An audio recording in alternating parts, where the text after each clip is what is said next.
ভোটটা তো মুসলমান মানুষই পাবো, আমরা তো হিন্দু মেসের এলাকায় করবো না, মুসলমানের এলাকায় তো কাম করবো। তাহলে আমরা ভোটটা দিতে শরম পাই কে? ভোটটা তো গণতন্ত্র রাইট, এটা জয় লাগবো। ইডিএফে দিতে শরম পাই না, বিজেপি দিতে শরম পাই, বিজেপির আহ্বানে আইগে আসতে শরম পাই। এর কারণ থাকলি বিরোধীর তো কষ্ট বেশি হবই। ঘর দিছে, ঘরের মধ্যে থাকো তুফান আইলি, আমরা যদি বাইরে খারাপ থাকি ওটা আল্লাহর দোষ বলছে, বাতাসে আমার ঠ্যাং ভাঙিয়ে হারলাইল। ঘর দিছে, ঘরের মধ্যে থাকো, তাহলে বাতাসটা কম লাগবো। আমরা থাকি বাইরে, তুফান তো আঙ্গের উঠতে যাবই। তাহলে এই যে কতগুলা কাম দেখেন, আইএনটিটি এক নামের একটা আইন আছিল না, সংখ্যালঘুর একটা রক্ষা কবচ আছিল না। আর ওই আইনটা ভায়োলেট মানে পরিবর্তন করার পরে, ক্যান্সেল করার পরে সে আঙ্গের এই ডি ভোটার লাগাইলো। এই ডি ভোটার কোন গভর্নমেন্টে লাগাইছে? কংগ্রেসের গভর্নমেন্ট আছে 2005-এ।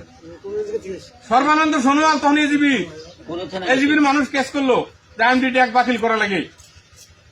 কংগ্রেসের গভর্নমেন্টের কাছে এফিডেভিট চাইল সুপ্রিম কোর্টে, তাহলে এই আইনটা যদি রাখা যায় বা বাতিল করা যায় তাতে তোমার মতামত কি? কংগ্রেসে স্পষ্ট মতামত দিল যে না, এটা আইন যদি বাতিল করা হয় আঙ্গের জনতার কোনো ক্ষতি হবো না।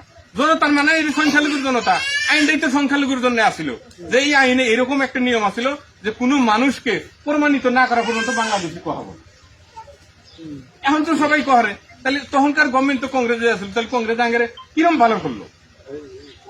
সব জায়গায় তো এটাই করে আছে। তাহলে এই যে আমরা কংগ্রেস করি, কংগ্রেস 70 বছর শাসন করলো। 70 বছর শাসন করে এই চর অঞ্চলের মাটির মেদি পাট্টা গুলো দিল না কেন? আগের দিনে তো তখন এই মেদি পাট্টা খোলা আছিল, দিল না কেন? এই যে পাহাড় পর্বতের যে কোনো মানুষ খাস মাটিতে যে বসবাস করে আছে 20 বছর 30 বছর ধরে, তাদের পাট্টা ল্যান্ডটা কিসের নিকে গভর্নমেন্টের সুবিধা করে দিল না? এনআরসির পাইলট প্রজেক্ট আরম্ভ হইলো, বরপেটাতে গুলি করে মানুষ মারলো আন্দোলন করার জন্য। এনআরসির সমস্যাটা তো আগের দিনেই তো সমস্যাটা সমাধান করে যাবার পারলো না, কে সমস্যার সমাধান করে দিল না? তারা 70 বছর পাওয়ারে থাকলো, আজকে বিজেপি 10 বছরে পাওয়ারে আছে, বহুত কিছু করছে। এনআরসি যাই হোক দিছে তো, না দেওয়া তো না। আগের মানুষ কি কোনো বাদ করছে? আগের মানুষ বাদ করছে? আগের মানুষ তো সবই পাইছে, এনআরসি পায় নাই।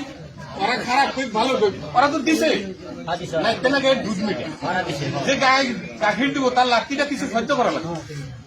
তাহলে আমরা কিছুই করবো না, গাছ খিলামো আমরা, পানাবো খালি কংগ্রেসে, এটা তো ভাই ঠিক হবো না।